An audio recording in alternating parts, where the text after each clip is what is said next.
Essai sur les femmes. Parerga et Paralipomena. Traduction par J. Bourdeau. Édition numérique établie par Guy HEFF février 2013. www.schopenhauer.fr Essai sur les femmes. Le seul aspect de la femme révèle qu'elle n'est destinée ni aux grands travaux de l'intelligence, ni aux grands travaux matériels. Elle paie sa dette à la vie non par l'action mais par la souffrance, les douleurs de l'enfantement, les soins inquiets de l'enfance. Elle doit obéir à l'homme, être une compagne patiente qui le rassérène. Elle n'est faite ni pour les grands efforts, ni pour les peines ou les plaisirs excessifs. Sa vie peut s'écouler plus silencieuse, plus insignifiante et plus douce que celle de l'homme, sans qu'elle soit, par nature, ni meilleure ni pire. Ce qui rend les femmes particulièrement aptes à soigner, à élever notre première enfance, c'est qu'elles restent elles-mêmes puériles, futiles et bornées. Elles demeurent toute leur vie de grands enfants, une sorte d'intermédiaire entre l'enfant et l'homme. Que l'on observe une jeune fille folâtrant tout le long du jour avec un enfant, dansant et chantant avec lui, et qu'on imagine ce qu'un homme, avec la meilleure volonté du monde, pourrait faire à sa place. Chez les jeunes filles, la nature semble avoir voulu faire ce qu'en style dramatique on appelle un coup de théâtre. Elle les pare pour quelques années d'une beauté, d'une grâce, d'une perfection extraordinaire, aux dépens de tout le reste de leur vie, afin que pendant ces rapides années d'éclat elles puissent s'emparer fortement de l'imagination d'un homme et l'entraîner à se charger loyalement d'elle d'une manière quelconque. Pour réussir dans cette entreprise, la pure réflexion et la raison ne donnaient pas de garantie suffisante. Aussi la nature a-t-elle armé la femme, comme toute autre créature, des armes et des instruments nécessaires pour assurer son existence et seulement pendant le temps indispensable, car la nature en cela agit avec son économie habituelle, de même que la fourmi femelle, après son union avec le mâle, perd les ailes qui lui deviendraient inutiles et même dangereuses pour la période d'incubation, de même aussi la plupart du temps, après 2 ou 3 couches, la femme perd sa beauté, sans doute pour la même raison.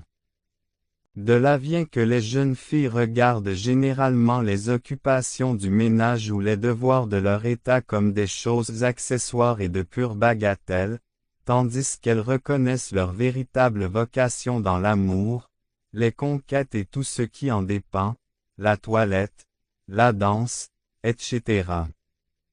Plus une chose est noble et accomplie, plus elle se développe lentement et tardivement. La raison et l'intelligence de l'homme n'atteignent guère tout leur développement que vers la 28e année. Chez la femme, au contraire, la maturité de l'esprit arrive à la 18e année. Aussi n'a-t-elle qu'une raison de 18 ans bien strictement mesurée. C'est pour cela que les femmes restent toute leur vie de vrais enfants. Elles ne voient que ce qui est sous leurs yeux, s'attachent au présent, prenant l'apparence pour la réalité et préférant les niaiseries aux choses les plus importantes.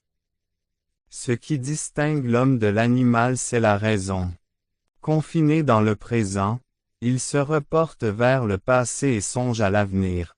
De là sa prudence, ses soucis, ses appréhensions fréquentes. La raison débile de la femme ne participe ni à ses avantages, ni à ses inconvénients. Elle est affligée d'une myopie intellectuelle qui lui permet, par une sorte d'intuition, de voir d'une façon pénétrante les choses prochaines. Mais son horizon est borné, ce qui est lointain lui échappe. De là vient que tout ce qui n'est pas immédiat, le passé et l'avenir, agissent plus faiblement sur la femme que sur nous. De là aussi ce penchant bien plus fréquent à la prodigalité, qui parfois touche à la démence. Au fond du cœur, les femmes s'imaginent que les hommes sont faits pour gagner de l'argent et les femmes pour le dépenser, si elles en sont empêchées pendant la vie de leur mari, elles se dédommagent après sa mort. Et ce qui contribue à les confirmer dans cette conviction, c'est que leur mari leur donne l'argent et les charge d'entretenir la maison. Tant de côtés défectueux sont pourtant compensés par un avantage. La femme plus absorbée dans le moment présent, pour peu qu'il soit supportable en jouit plus que nous. De là cet enjouement qui lui est propre et la rend capable de distraire et parfois de consoler l'homme accablé de soucis et de peines. Dans les circonstances difficiles il ne faut pas dédaigner de faire appel, comme autrefois les Germains, au conseil des femmes. Car elles ont une manière de concevoir les choses toutes différentes de la nôtre.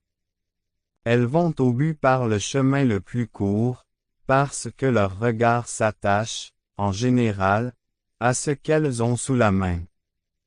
Pour nous, au contraire, notre regard dépasse sans s'y arrêter les choses qui nous crèvent les yeux, et cherche bien au-delà. Nous avons besoin d'être ramenés à une manière de voir plus simple et plus rapide. Ajoutez à cela que les femmes ont décidément un esprit plus posé, et ne voient dans les choses que ce qu'il y a réellement, tandis que, sous le coup de nos passions excitées, nous grossissons les objets, et nous nous peignons des chimères. Les mêmes aptitudes natives expliquent la pitié, l'humanité, la sympathie que les femmes témoignent aux malheureux, tandis qu'elles sont inférieures aux hommes en tout ce qui touche à l'équité, à la droiture et à la scrupuleuse probité. À cause de la faiblesse de leur raison, tout ce qui est présent, visible et immédiat, exerce sur elles un empire contre lequel ne sauraient prévaloir ni les abstractions, ni les maximes établies, ni les résolutions énergiques, ni aucune considération du passé ou de l'avenir, de ce qui est éloigné ou absent. Elles ont de la vertu les qualités premières et principales, mais les secondaires et les accessoires leur font défaut. Point. Aussi l'injustice est-elle le défaut capital des natures féminines.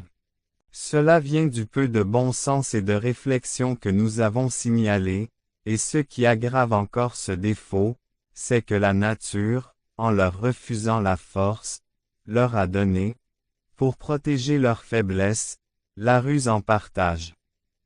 De là leur fourberie instinctive et leur invincible penchant au mensonge. Le lion a ses dents et ses griffes, l'éléphant, le sanglier ont leur défense, le taureau a ses cornes, la seiche a son ancre, qui lui sert à brouiller l'eau autour d'elle. La nature n'a donné à la femme pour se défendre et se protéger que la dissimulation.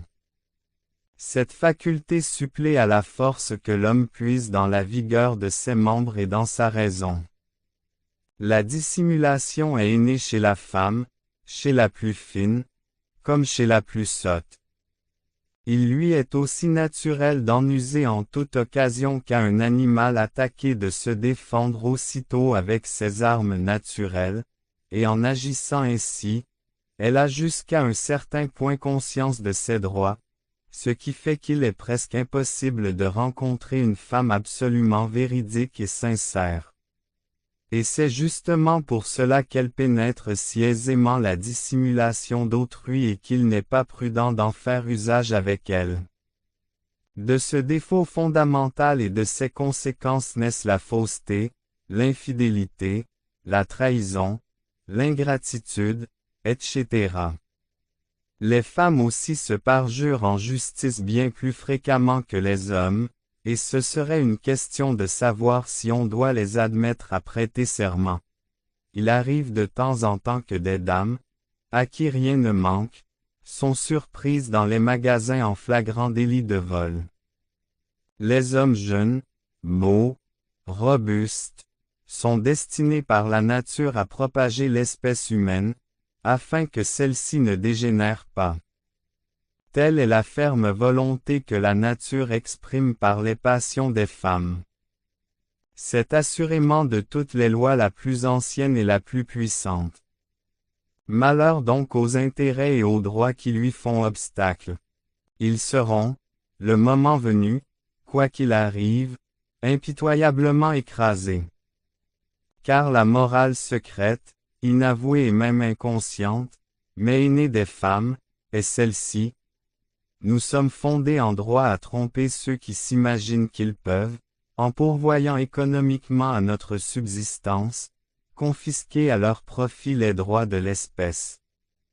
C'est à nous qu'ont été confiés, c'est sur nous que repose la constitution et le salut de l'espèce, la création de la génération future. C'est à nous d'y travailler en toute conscience. Mais les femmes ne s'intéressent nullement à ce principe supérieur in abstracto, elles le comprennent seulement in concreto, et non, quand l'occasion s'en présente, d'autre manière de l'exprimer que leur manière d'agir. Et sur ce sujet leur conscience les laisse bien plus sans repos qu'on ne pourrait le croire, car dans le fond le plus obscur de leur cœur, elles sentent vaguement qu'en trahissant leur devoir envers l'individu, elles le remplissent d'autant mieux envers l'espèce qui a des droits infiniment supérieurs. Comme les femmes sont uniquement créées pour la propagation de l'espèce et que toute leur vocation se concentre en ce point, elles vivent plus pour l'espèce que pour les individus, et prennent plus à cœur les intérêts de l'espèce que les intérêts des individus. C'est ce qui donne à tout leur être et à leur conduite une certaine légèreté et des vues opposées à celles de l'homme, telle est l'origine de cette désunion si fréquente dans le mariage, qu'elle en est devenue presque normale. Les hommes entre eux sont naturellement indifférents. Les femmes sont, par nature, ennemies. Cela doit tenir à ce que l'odium figulinum, la rivalité qui est restreinte chez les hommes à chaque corps de métier, embrasse chez les femmes toute l'espèce, car elles n'ont toutes qu'un même métier, qu'une même affaire. Dans la rue, il suffit qu'elles se rencontrent pour qu'elles échangent déjà des regards de guelfes et de gibelins. Il saute aux yeux qu'à une première entrevue deux femmes ont plus de contraintes, de dissimulation et de réserve que n'en auraient deux hommes en pareil cas. Pour la même raison les compliments entre femmes semblent plus ridicules qu'entre hommes. Remarquez en outre que l'homme parle en général avec quelques égards et une certaine humanité à ses subordonnés même les plus infimes, mais il est insupportable de voir avec quelle hauteur une femme du monde s'adresse à une femme de classe inférieure, quand elle n'est pas à son service. Cela tient peut-être à ce qu'entre femmes, les différences de rang sont infiniment plus précaires que chez les hommes et que ces différences peuvent être modifiées ou supprimées aisément. Le rang qu'un homme occupe dépend de 1000 considérations. Pour les femmes une seule décide de tout, l'homme à qui elles ont su plaire. Leur unique fonction les met sur un pied d'égalité bien plus marqué, aussi cherchent-elles à créer entre elles des différences de rang. Il a fallu que l'intelligence de l'homme fût obscurcie par l'amour pour qu'il ait appelé beau ce sexe de petite taille, aux épaules étroites, aux larges hanches et aux jambes courtes. Toute sa beauté en effet réside dans l'instinct de l'amour. Au lieu de le nommer beau, il eût été plus juste de l'appeler l'inesthétique. Les femmes n'ont ni le sentiment, ni l'intelligence de la musique, pas plus que de la poésie ou des arts plastiques. Ce n'est chez elles que pure seigneurie, pur prétexte, pure affectation exploitée par leur désir de plaire. Elles sont incapables de prendre une part désintéressée à quoi que ce soit, en voici la raison. L'homme s'efforce en toute chose de dominer directement soit par l'intelligence, soit par la force. La femme, au contraire, est toujours et partout réduite à une domination absolument indirecte, c'est-à-dire qu'elle n'a de pouvoir que par l'homme, et c'est sur lui seul qu'elle exerce une influence immédiate.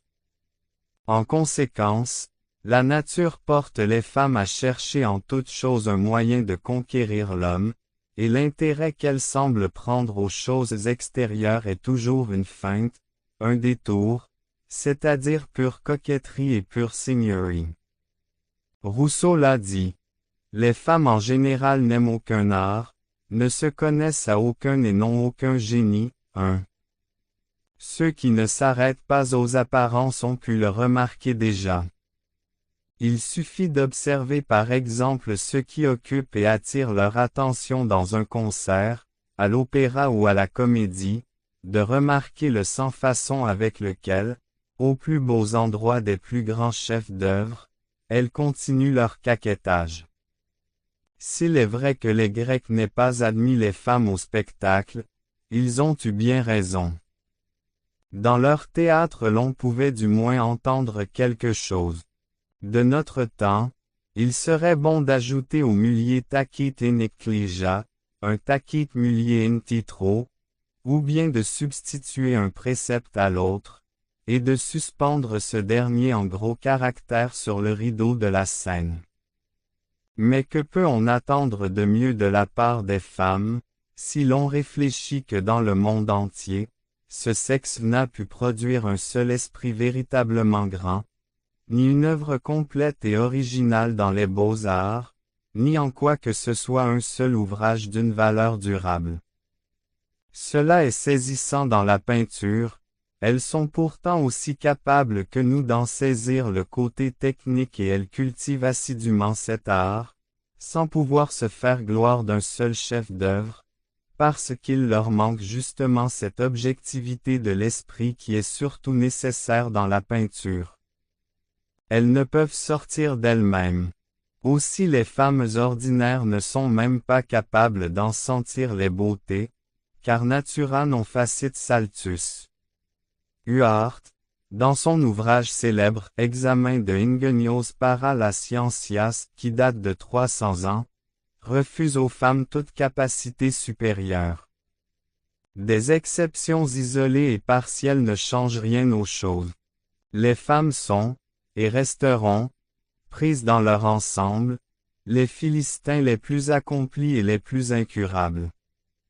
Grâce à notre organisation sociale, absurde au suprême degré, qui leur fait partager le titre et la situation de l'homme si élevé qu'il soit, elles excitent avec acharnement ses ambitions les moins nobles, et par une conséquence naturelle de cette absurdité, leur domination, le ton qu'elles imposent, corrompant la société moderne. On devrait prendre pour règle cette sentence de Napoléon Ier, les femmes n'ont pas de rang. Chamfort dit aussi très justement, elles sont faites pour commercer avec nos faiblesses, avec notre folie, mais non avec notre raison. Il existe entre elles et les hommes des sympathies d'épiderme, et très peu de sympathies d'esprit, d'âme et de caractère. Les femmes sont le sexus sequier, le sexe second à tous égards, fait pour se tenir à l'écart et au second plan. Certes, il faut épargner leurs faiblesses, mais il est ridicule de leur rendre hommage, et cela même nous dégrade à leurs yeux. La nature, en séparant l'espèce humaine en deux catégories, n'a pas fait les parts égales, c'est bien ce qu'ont pensé de tout temps les anciens et les peuples de l'Orient. Ils se rendaient mieux compte du rôle qui convient aux femmes, que nous ne le faisons avec notre galanterie à l'ancienne mode française et notre stupide vénération, qui est bien l'épanouissement le plus complet de la sottise germano-chrétienne. Cela n'a servi qu'à les rendre si arrogantes, si impertinentes. Parfois elles me font penser aux singes sacrés de Bénarès, qui ont si bien conscience de leur dignité sacro-sainte et de leur inviolabilité, qu'ils se croient tout permis. La femme en Occident, ce qu'on appelle la dame, se trouve dans une position tout à fait fausse, car la femme, le sexus sequier des anciens, n'est nullement faite pour inspirer de la vénération et recevoir des hommages, ni pour porter la tête plus haute que l'homme, ni pour avoir des droits égaux aux siens. Les conséquences de cette fausse position ne sont que trop évidentes. Il serait à souhaiter qu'en Europe on remît à sa place naturelle ce numéro 2 de l'espèce humaine et que l'on supprimât la dame, objet des railleries de l'Asie entière, dont Rome et la Grèce se seraient également moqués. Cette réforme serait au point de vue politique et social un véritable bienfait. Le principe de la loi salique est si évident, si indiscutable, qu'il semble inutile à formuler. Ce qu'on appelle à proprement parler la dame européenne est une sorte d'être qui ne devrait pas exister. Il ne devrait y avoir au monde que des femmes d'intérieur, appliquées au ménage, et des jeunes filles aspirant à le devenir, et que l'on formerait non à l'arrogance, mais au travail et à la soumission. C'est précisément parce qu'il y a des dames en Europe que les femmes de la classe inférieure, c'est-à-dire la grande majorité, sont infiniment plus à plaindre qu'en Orient. 2. Les lois qui régissent le mariage en Europe supposent la femme égale de l'homme, et ont ainsi un point de départ faux. Dans notre hémisphère monogame, se marier, c'est perdre la moitié de ses droits et doubler ses devoirs. En tout cas, puisque les lois ont accordé aux femmes les mêmes droits qu'aux hommes, elles auraient bien dû aussi leur conférer une raison virile. Plus les lois confèrent aux femmes des droits et des honneurs supérieurs à leur mérite, plus elles restreignent le nombre de celles qui ont réellement part à ces faveurs, et elles enlèvent aux autres leurs droits naturels, dans la même proportion où elles en ont donné d'exceptionnels à quelques privilégiés.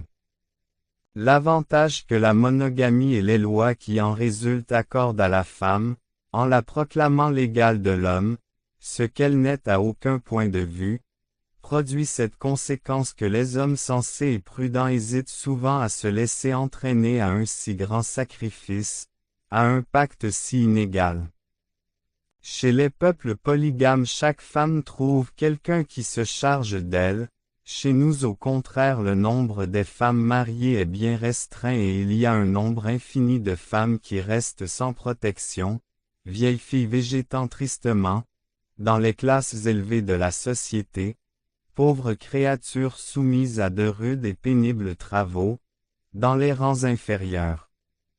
Ou bien encore elles deviennent de misérables prostituées, traînant une vie honteuse et amenées par la force des choses à former une sorte de classe publique et reconnue, dont le but spécial est de préserver des dangers de la séduction les heureuses femmes qui ont trouvé des maris ou qui en peuvent espérer.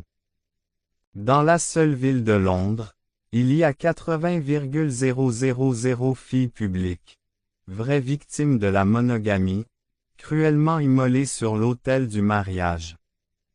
Toutes ces malheureuses sont la compensation inévitable de la dame européenne, avec son arrogance et ses prétentions. Aussi la polygamie est-elle un véritable bienfait pour les femmes considérées dans leur ensemble. De plus, au point de vue rationnel, on ne voit pas pourquoi, lorsqu'une femme souffre de quelque mal chronique, ou qu'elle n'a pas d'enfant, ou qu'elle est à la longue devenue trop vieille, son mari n'en prendrait pas une seconde. Ce qui a fait le succès des Mormons, c'est justement la suppression de cette monstrueuse monogamie. En accordant à la femme des droits au-dessus de sa nature, on lui a imposé également des devoirs au-dessus de sa nature. Il en découle pour elle une source de malheur. Ces exigences de classe et de fortune sont en effet d'un si grand poids que l'homme qui se marie commet une imprudence s'il ne fait pas un mariage brillant. S'il souhaite rencontrer une femme qui lui plaise parfaitement, il la cherchera en dehors du mariage, et se contentera d'assurer le sort de sa maîtresse et celui de ses enfants. S'il peut le faire d'une façon juste, raisonnable, suffisante et que la femme cède, sans exiger rigoureusement les droits exagérés que le mariage seul lui accorde, elle perd alors l'honneur, parce que le mariage est la base de la société civile, et elle se prépare une triste vie, car il est dans la nature de l'homme de se préoccuper outre mesure de l'opinion des autres. Si, au contraire, la femme résiste, elle court risque d'épouser un mari qui lui déplaise ou de sécher sur place en restant vieille fille. Car elle a peu d'années pour se décider. C'est à ce point de vue de la monogamie qu'il est bon de lire le profond et savant traité de Thomasius de Concubinatu. On y voit que chez tous les peuples civilisés de tous les temps, jusqu'à la Réforme, le concubinat a été une institution admise, jusqu'à un certain point légalement reconnue et nullement déshonorante. C'est la Réforme luthérienne qui l'a fait descendre de son rang, parce qu'elle y trouvait une justification du mariage des prêtres, et l'Église catholique n'a pu rester en arrière. Il est inutile de disputer sur la polygamie, puisqu'en fait elle existe partout et qu'il ne s'agit que de l'organiser. Où trouve-t-on de véritables monogames? Tous, du moins pendant un temps, et la plupart presque toujours, nous vivons dans la polygamie. Si tout homme a besoin de plusieurs femmes, il est tout à fait juste qu'il soit libre, et même qu'il soit obligé de se charger de plusieurs femmes. Celles-ci seront par là même ramenées à leur vrai rôle, qui est celui d'un être subordonné, et l'on verra disparaître de ce monde la dame, ce monstrum de la civilisation européenne et de la bêtise germano-chrétienne, avec ses ridicules prétentions au respect et à l'honneur, plus de dames, mais aussi plus de ces malheureuses femmes, qui remplissent maintenant l'Europe. Il est évident que la femme par nature est destinée à obéir. Et la preuve en est que celle qui est placée dans cet état d'indépendance absolue contraire à sa nature s'attache aussitôt à n'importe quel homme par qui elle se laisse diriger et dominer, parce qu'elle a besoin d'un maître. Est-elle jeune? Elle prend un amant. Est-elle vieille? Un confesseur. 3. Le mariage est un piège que la nature nous tend. Monsieur. 335. L'honneur des femmes, de même que l'honneur des hommes, est un esprit de corps. 4. Bien entendu. Le premier est de beaucoup le plus important des deux. Parce que dans la vie des femmes les rapports sexuels sont la grande affaire. L'honneur pour une jeune fille consiste dans la confiance qu'inspire son innocence, et pour une femme dans sa fidélité à son mari. Les femmes attendent des hommes et exigent d'eux tout ce qui leur est nécessaire et tout ce qu'elles désirent. L'homme au fond n'exige de la femme qu'une seule chose. Les femmes doivent donc s'arranger de telle manière que les hommes ne puissent obtenir d'elles cette chose unique qu'en échange du soin qu'ils s'engagent à prendre d'elles et des enfants futurs. De cet arrangement dépend le bonheur de toutes les femmes. Pour l'obtenir, il est indispensable qu'elles se soutiennent et fassent preuve d'esprit de corps.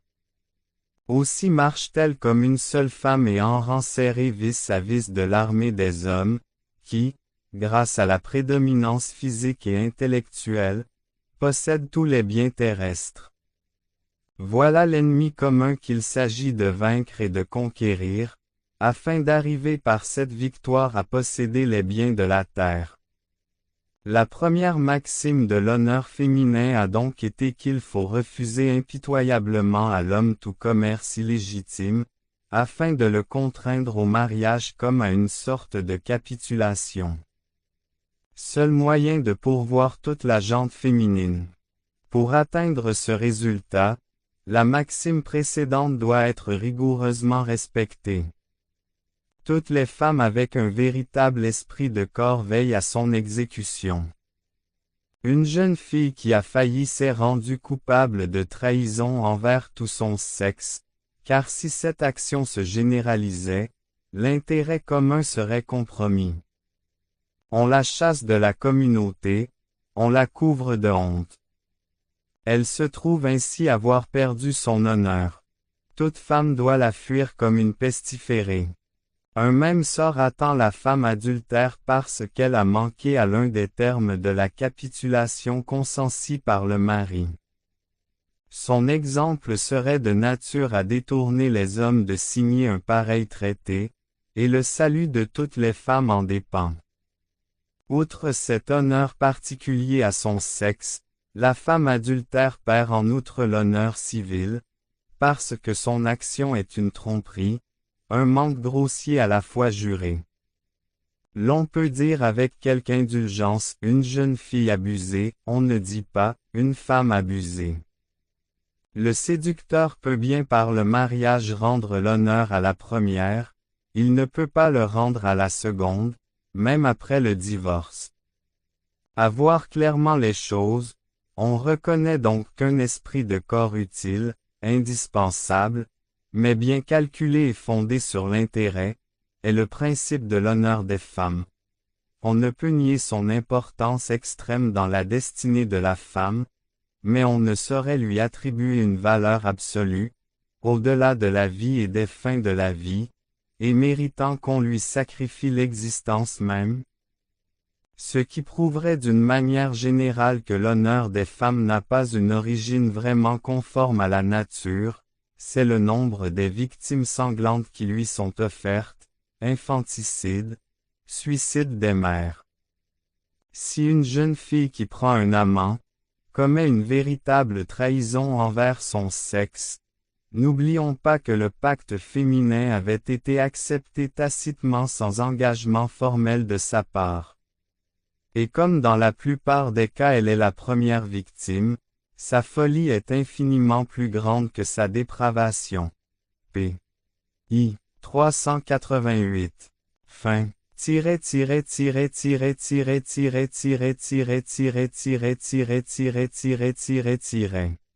www.schopenhauer.fr 1. Lettre à d'Alembert, note XX. 2. Schopenhauer cite en cet endroit le passage suivant de Lord Byron, Letters and Journals by Th. Moore, vol. 2. Page 399 dont voici la traduction. Réfléchis à la situation des femmes sous les anciens Grecs. Assez convenable. Est à présent, un reste de la barbarie féodale du Moyen Âge, artificielle et contre nature. Elles devraient s'occuper de leur intérieur, on devrait les bien nourrir et les bien vêtir, mais ne les point mêler à la société. Elles devraient aussi être instruites de la religion, mais ignorer la poésie et la politique, ne lire que des livres de piété et de cuisine. De la musique, du dessin, de la danse, et aussi un peu de jardinage et de labourage de temps en temps. Je les ai vues, en Épire, travailler à l'entretien des routes avec succès. Pourquoi non, ne fanent-elles pas, ne sont-elles pas laitières? 3. Point de jeunes femmes sans amant. Point de vieilles dévotes sans un directeur. Voltaire Dictionnaire philosophique art. Dévote. Schopenhauer ne cite pas ici Voltaire. 4. Les femmes font cause commune. Elles sont liées par un esprit de corps, par une espèce de confédération tacite, qui, comme les ligues secrètes d'un État, prouve peut-être la faiblesse du parti qui se croit obligé d'y avoir recours. Chamfort. Schopenhauer n'a pas cité cette pensée de Chamfort.